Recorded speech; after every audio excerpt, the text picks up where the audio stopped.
Hello, Taurus. Welcome to the Plaid Oracle. Oh, out of the gate, visitation from Jupiter the cat. The birds are very active in the window, so he's been moving back and forth between the two windows.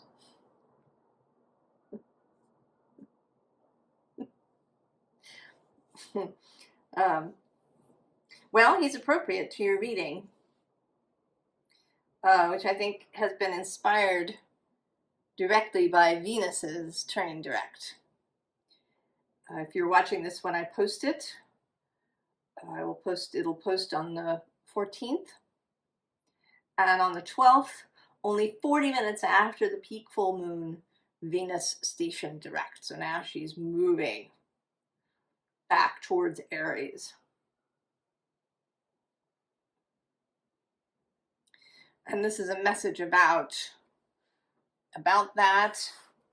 And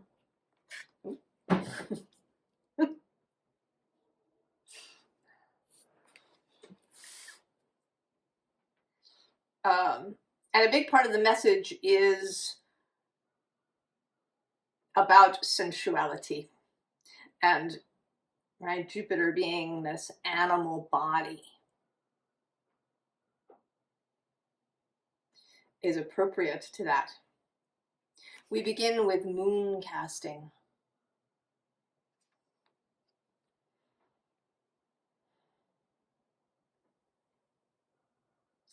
And there is something deeply sensual about this today, this image. It says cultivation, dream work, magic. But she's there immersed in water with this glowing moon.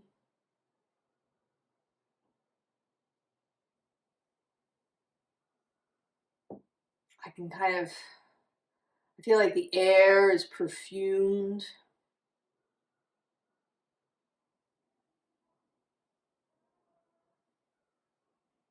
This mist in the background that rises is perfumed.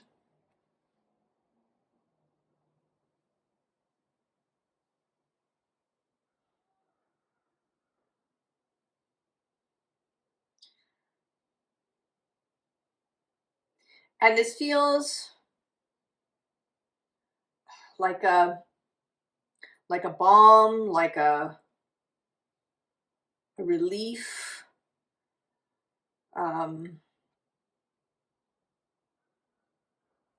think that even though, we live in this culture that, sort of honors indulgence to a certain extent, you can buy all kinds of things for your body. You can, get scented oils, and you can, buy silk sheets, and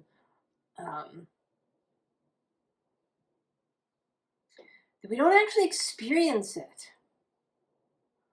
I'm thinking now of the show The Librarians. And in one of the episodes, they encounter Dorian Gray. And he is a fictional character by Oscar Wilde, the Portrait of Dorian Gray. And in the novel, the character Dorian Gray has a portrait. And any excess that he engages in, any villainy even, shows up in the portrait, and he stays eternally young and handsome. And in this episode, Dorian Gray is real, and the trouble is that while he can do this, while he can transfer any sin, any excess, any overindulgence, he can drink alcohol to excess, or snort cocaine, or any of these things, and it ends up, the consequences go to other people in this episode. But he himself cannot feel anything. He's indulging in all of these things, but he can't feel them.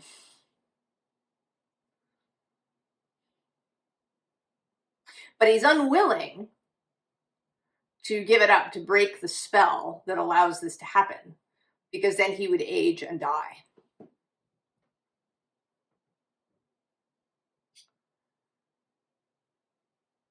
And right, this feels so relevant. I mean, you know, the first time I saw the episode, of course, I saw its relevance, but in this moment, it really feels important. Like this, I want to call it a digital trade-off. In the episode, he creates these digital images. He opens a club where there's a photographer who roams around and takes pictures of people. And everybody in the club is really mesmerized by this big board of pictures where they can see themselves, right? They're more interested in seeing themselves partying than they are in the partying. And I've kind of seen this, and if you've ever been to Times Square, there's a giant screen and there are cameras. And so you can see yourself up on the screen. And there's always a horde of people doing this, you know, waving and right, seeing themselves on the screen.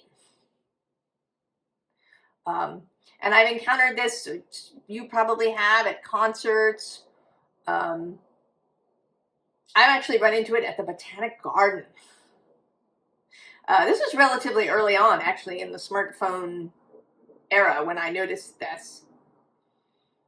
But I went to the Botanic Gardens for the orchid show. And there were all these people, you know, A, taking photographs, and B, video. So they were seeing the exhibit through their phone. They were not present.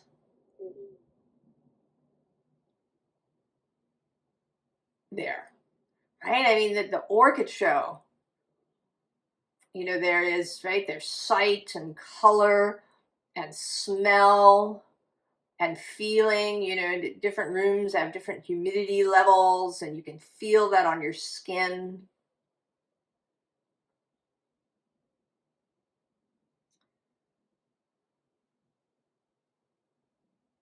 So this, right, how are we experiencing life? You know, is there a digital intermediary? And we do this as a trade-off. At least, I think that's one of the reasons that we do it.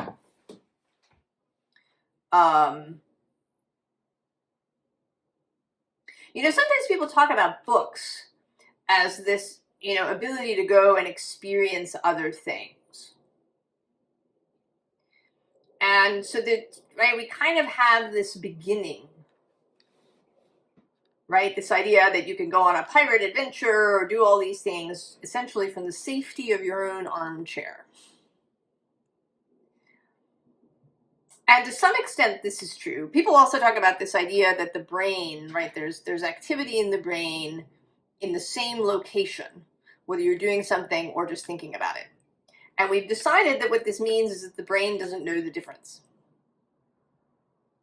I think that is an absolute crock. I think our body, right, and our brain as part of our body absolutely knows the difference. Now, it might be able to utilize that, right? If you're a long distance runner, or you're an athlete and you repeatedly picture yourself doing the thing, I think that's probably absolutely helpful. That it does create connections in the brain. But I think your brain absolutely knows the difference.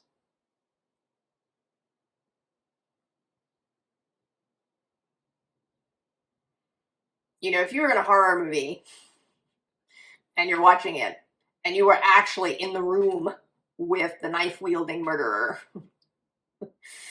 your body would know the difference.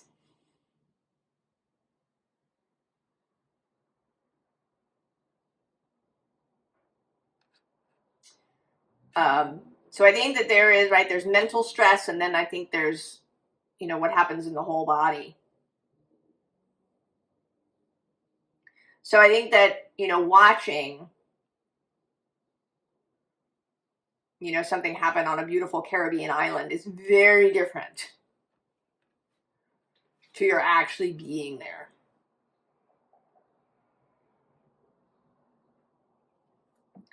And that this is, right, this is coming up now, at least for anybody that's here on the channel. And that Taurus, I think, is going to be leading the way in this sensual renaissance. The center card here, the visible underlying, is Hold the Light. Lemuria, Ancient Memories, Sensitive Gifts, I Remember. Below that is this duality card. It says Paradigm Shift, Equilibrium, Balance, Temperance. There's also, I feel, sort of, there's a sense here almost of this turn of Venus.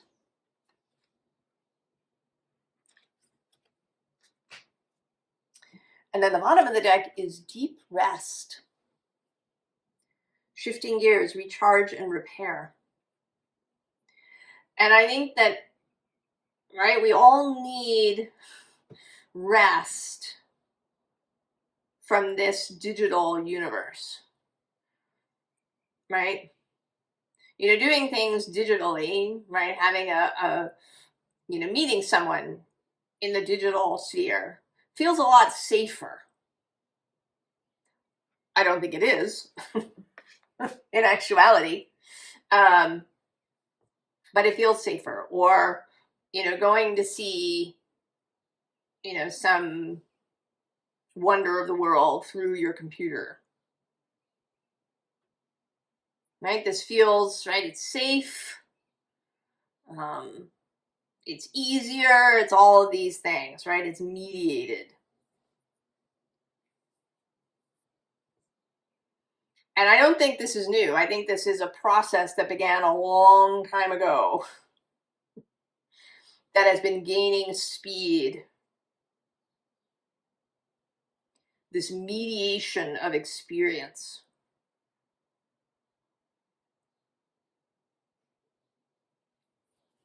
And then now is the time when that is going to shift. And that we are going to see this resurgence, this renaissance of not wanting your experiences mediated. Kind of a renaissance of romanticism. Two of Cups, love. And right below that is the Hermit. Now he kind of has his back to this love, and he's actually facing this oppression card underneath. Right? We've been steadily kind of pulling in, pulling in, pulling in, pulling in. The bottom of the deck. Pleasure.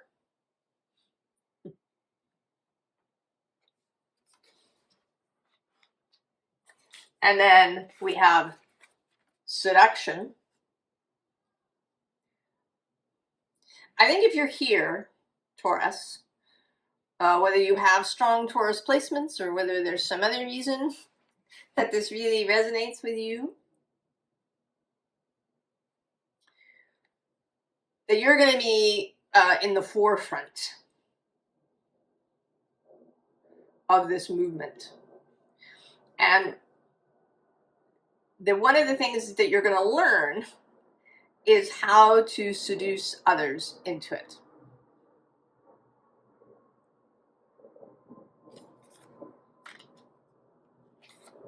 So then we have mastery. Eight of Pentacles, the work, the sacred work.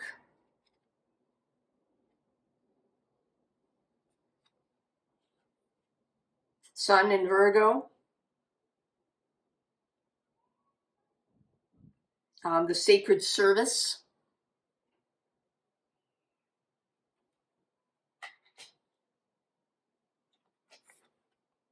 And the Tower. Followed by this honey-drenched Eight of Wands.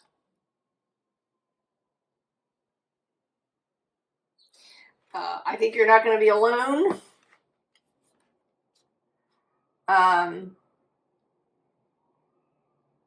Right? There's something in this, perhaps this Neptune-Saturn connection. Right? Neptune's been free-floating. He and Saturn met up in 1989 in Capricorn. And then Saturn went on his way. And Neptune has kind of been free-floating. I mean, Venus has met up with him, of course, a bunch of times, but this, right, this coming into physical manifestation, physical reality that is Saturn. I've been talking a lot about my theory that Neptune's passage through those kind of transpersonal signs that speak a lot about community and public, so Capricorn, Aquarius, Pisces, especially Aquarius and Pisces, has left many people feeling really unstable.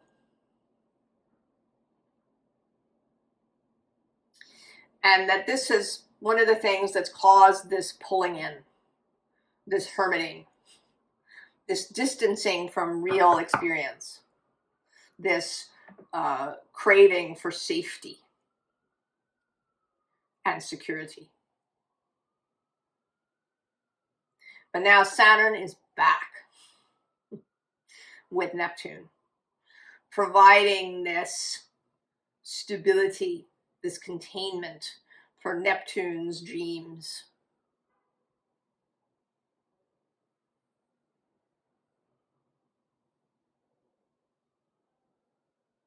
Now, during the romantic period, Neptune was moving through the end of Sagittarius, Capricorn, and into Aquarius.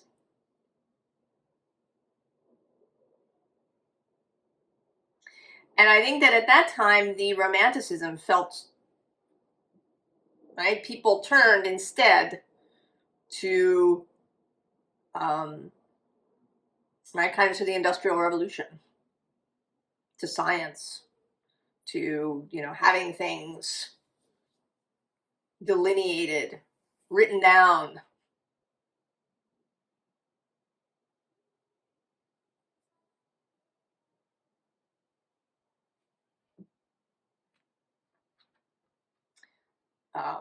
But we have a different opportunity now.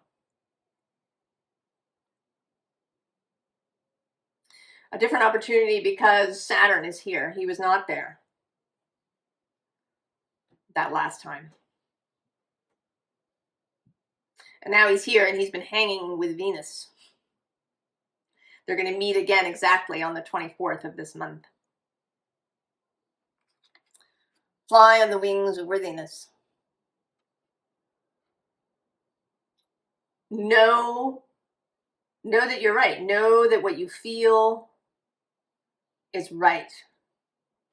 Below that, we actually have exhale, or rather inhale permission, exhale relief. And interestingly, this bubble your boundaries. And I want to say that's about actually expanding them, right? Expanding them to include other people. Getting out of the house, literally and figuratively. Touching people.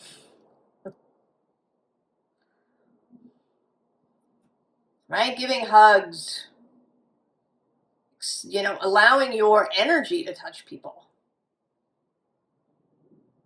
You know, it isn't just physical. There's also this you know, aura, heart energy that I think we've been kind of holding in.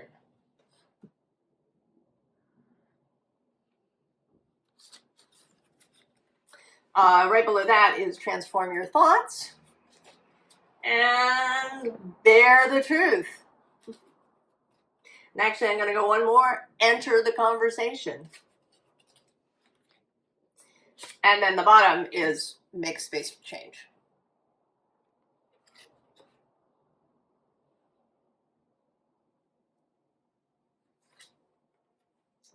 Court the feminine.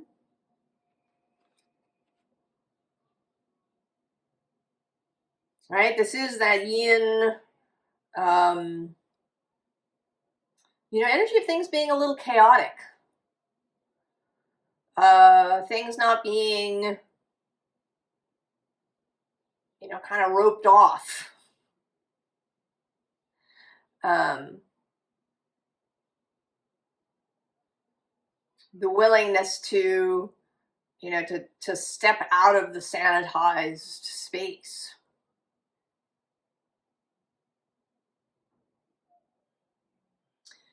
I mean, for me personally, I just got these 2 decks for my birthday, and one of them is a Southern Gothic Oracle. It appears here as the advice, and the other is this Rhythm and Soul tarot deck, and they're both by Stacey Williams Eng, who lives in Memphis, Tennessee.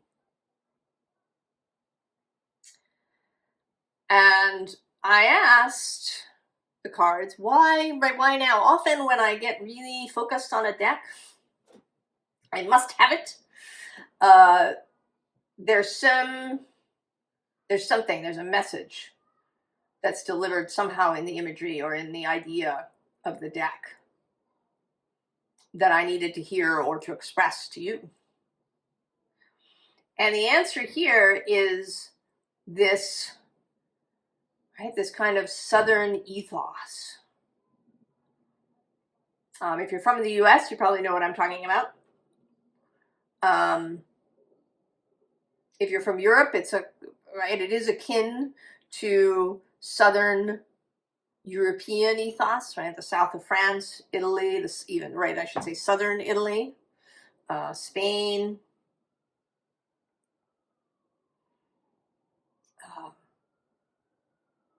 Right, a sense of a more relaxed way. That things don't necessarily happen on exact time. That one can be more sensual, one can be more free, one can be, right? It's in the South, in New Orleans, in Venice, in Rio de Janeiro that we have Carnival.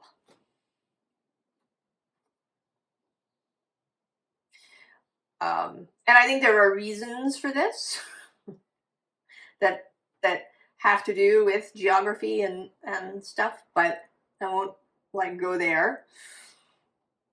But I think there's a way that some of this ethos can spread.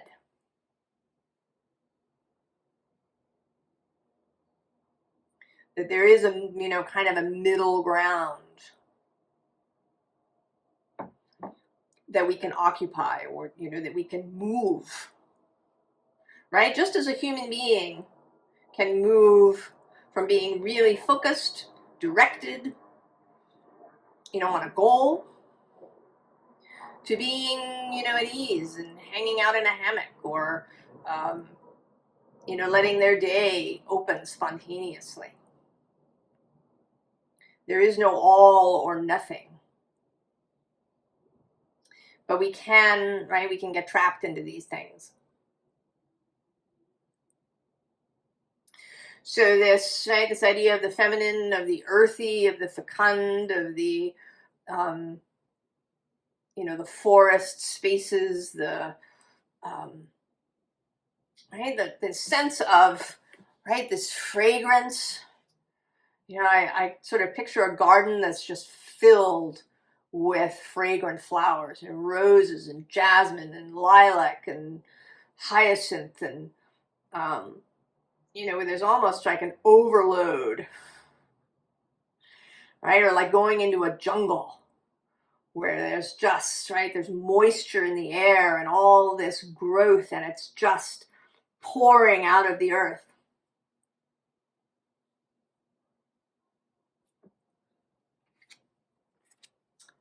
Abracadabra. The magic of it, your magic, what you carry within you. And becoming, right, becoming the lighthouse. I think it's going to be, you know, different for different people. You know, there is a sense here of magnetism, of drawing people into you. But there might be some of you that, you know, actually, right, take your balloon and go places, that take your message out.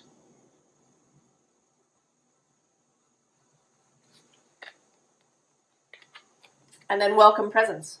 Welcoming in everyone who's interested in this message. I was actually watching a little Simon Sinek video where he talks about convincing people, right? And that there's the sort of innovative people that go absolutely first, that maybe come up with new ideas and you know, have the brain waves. And then there's the early adopters, the people who are really interested, right? They're willing to spend the night outside the store to get the new thing, or to get the tickets to the concert, or the new movie that's coming out. They want to be there on the first night. And then there's kind of everybody in the middle that needs a little bit more convincing, right? That needs to be seduced. And that the way to go is to focus initially on those early adopters. And then they become, you know, part of your message, right? All of these people that you have brought in will then be sent out into the world, right? They become your messengers. And I see that here too with this Queen of Aether, right? Sending out her, right, her beautiful butterfly messengers. So it isn't that you have to touch everybody. You don't have to go around convincing everybody. You're a piece, but you're here in this innovator, early adopter section. Below this is this Three of Aether, which I always think of as repair, right? These beetles are repairing this heart. You know, maybe the places where the flowers have wilted or died. They bring in fresh blooms.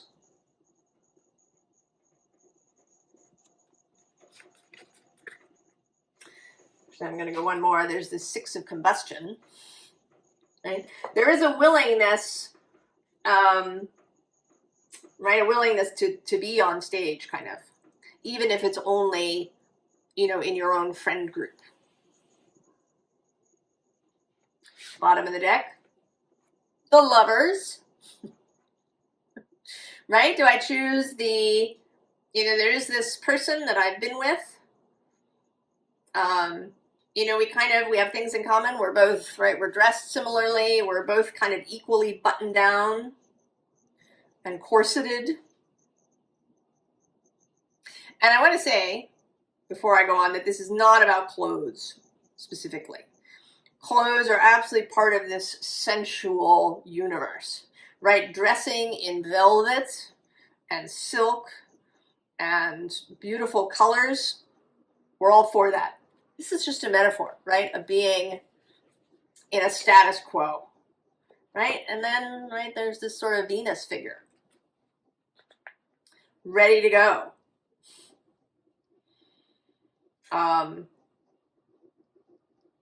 Naked to the bodily physical self. Right, we got Temperance, and she's got a little glass of wine.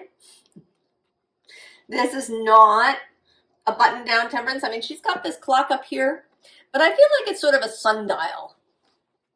I mean, it's got hands, but, I think it's sort of powered by the sun back there. It's,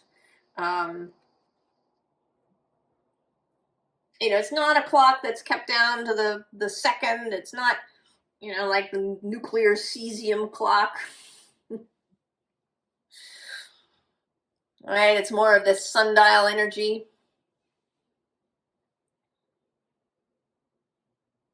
So yes, sometimes things happen at a specific moment. And that's absolutely, right, a work meeting, arriving at a movie, the start of a theater show. But that we don't have to take this everywhere in our lives. And then just to emphasize that, she's followed by this Queen of Tentacles, who is also the card that made me want to get this deck.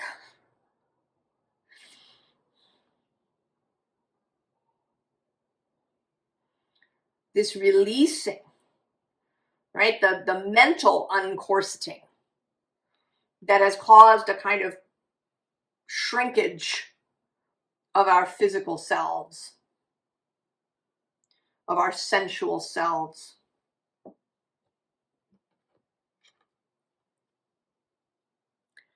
Right? The mental prison, the Eight of Aether. But we don't have to stay there. Right? We can totally leave.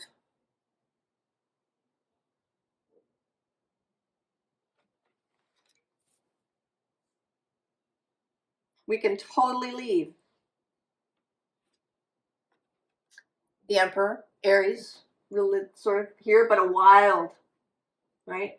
This isn't an emperor who's all, buttoned down and on his throne, and, he doesn't have his, his Google Calendar and, whatever else that's dictating all of his time. This is a wild emperor. Below him is this, right, this Eight of Swords, isolation, right, the way that we are isolated not just from each other, but from this sensual experience, also from a sense of havingness,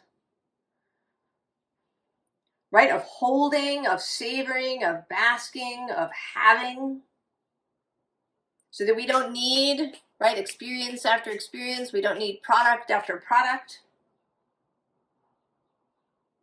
just to make us feel better, just to make us feel alive. Below the isolation is a repeat of the Queen of Cups. Okay? Here, relaxed. Maybe in the south of France. Is that the Mediterranean behind her? Maybe it's the Caribbean.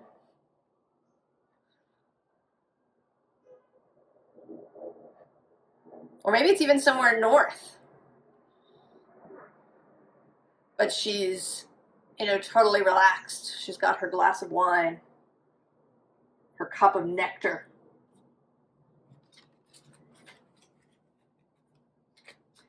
The bottom is Temperance. But here again, right, on this beach, there isn't a sense of efforting. There is a sense of knowing, right, knowing the right time for what?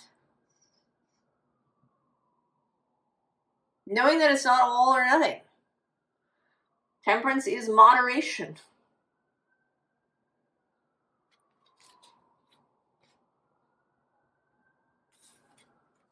So we do have fear, but fear is followed by the Lovers. choosing love over fear.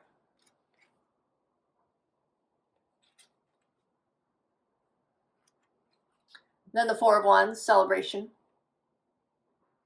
Passing through the portal. Making the commitment. The Four of Wands is usually also a celebration, a group celebration. Right? The whole tribe, the whole village, all your friends getting together. It often stands for a wedding, and that is, right, that is a celebration. People show up to witness your commitment to somebody else and their commitment to you. There's a witnessing. And there's an exchange, right? There's bodies together. There's often dancing. I had the great experience once to be a cater waiter at a wedding. Both the bride and the groom were from two Indian families, East Indian families. The groom was from a Sikh family. He had this absolutely gorgeous outfit, a long frock coat, a beautiful turban in this kind of gold cream color. And the bride was in a kind of gold cream sari.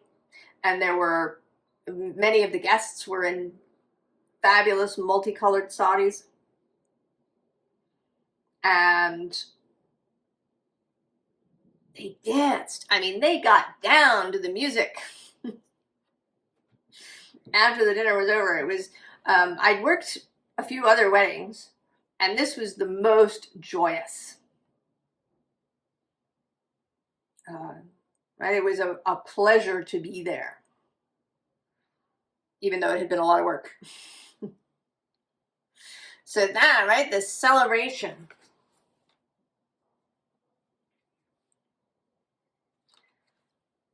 And then the Knight of Cups here with introspection. So there's a self space here too.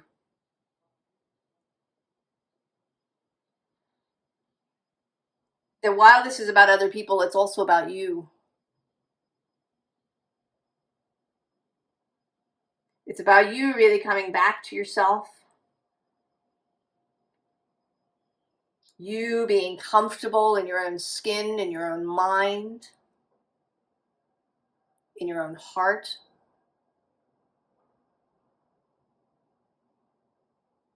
Having peace, having equilibrium, having a sense of stability. Even though, as we know, if you've been here, that the storm is coming.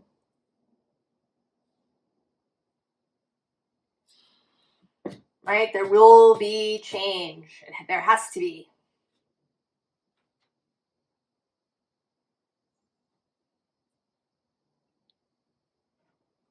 And it may seem chaotic at first, right?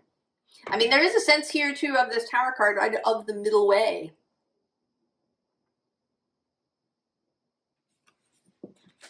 That it's not about, tearing everything down and setting everything on fire. And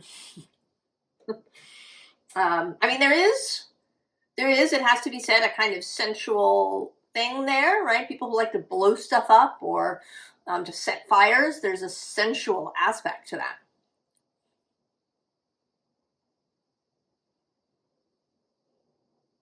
And that there probably will be places where the fire may have to run a little wild.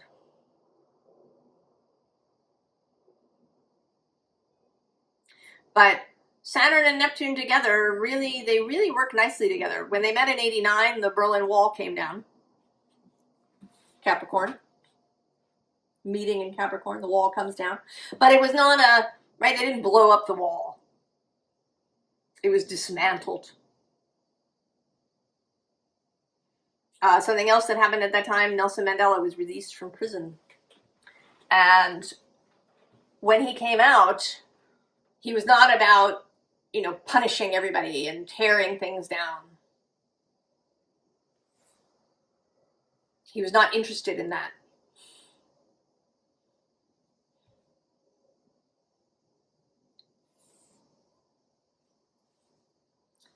Advice. Nest of Wasps. This came out in the Moon and Sun collected reading. It says teamwork and order.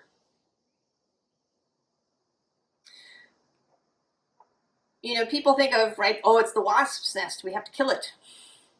But maybe not.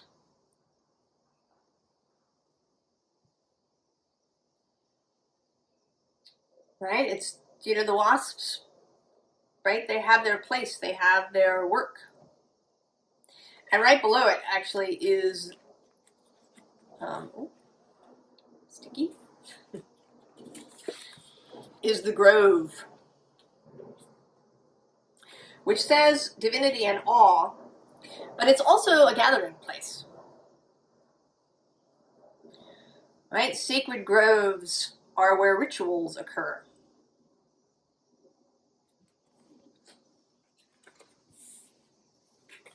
And actually right below it, this deck is new, and though I've shuffled it quite a bit, some of the cards are still sticking together, and I think that may be on purpose.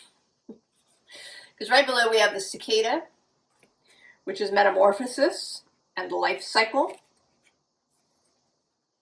And then the mason jar, which says mentorship, as well as protection. And right, Saturn, the container for the love potion, for the medicine. And then below that, out of order, is the crossroads. Choices about which way to go. The bottom of the deck is the dog with loyalty and belonging. And this is like, you know, this is sort of a golden retriever-esque mutt kind of dog. This is a dog that leaps into piles of leaves and gets in the mud and, you know, likes to run on the beach. And this is a fun, sensual, get dirty kind of dog.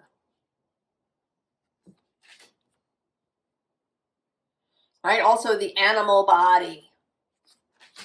We started with Jupiter the cat, and now we have the dog. Vanity set. It says self-awareness and clarity, for sure. But also, right, beauty.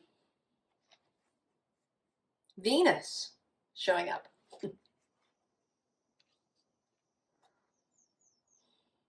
You know, something that I find really attractive is the idea of a dressing table. You know, it's something that went away. We got really, you know, that's another thing, right? We got really stark with home design. Right? It was really designed. You know, bedrooms were crisp and clean. And so the dressing table went away, right? Everything moved into the bathroom for women to, you know, put on their makeup and do these things.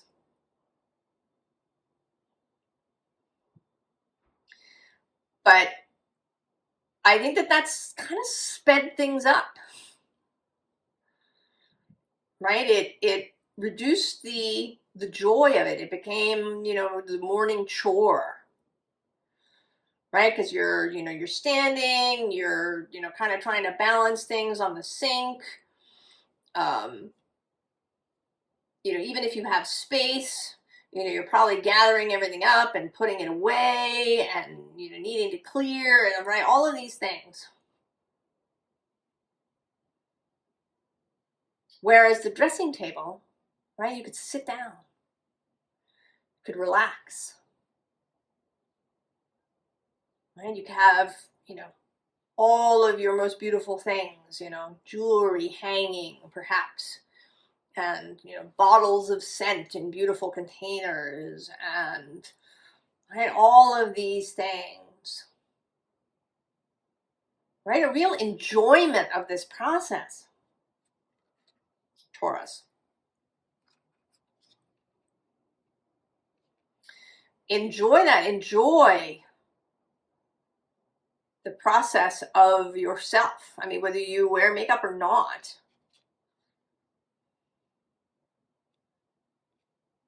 You know, maybe you still brush your hair. Right? Sit and do that.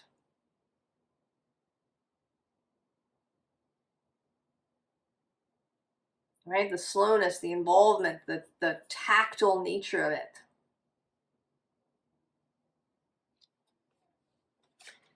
And then blackberries, agency and independence, right? Making your own choices, not allowing other people's stuff to deter you from what you know is your way. And also blackberries, which, as the guidebook notes, grow in disturbed places.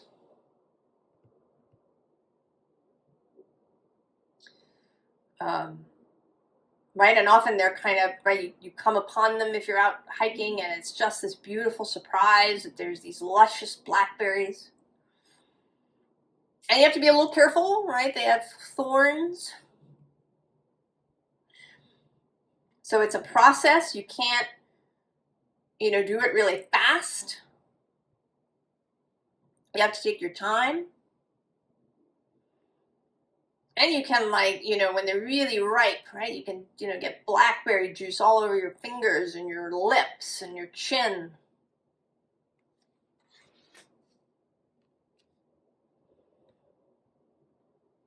Embrace yourself, your body, your sensuality, Taurus.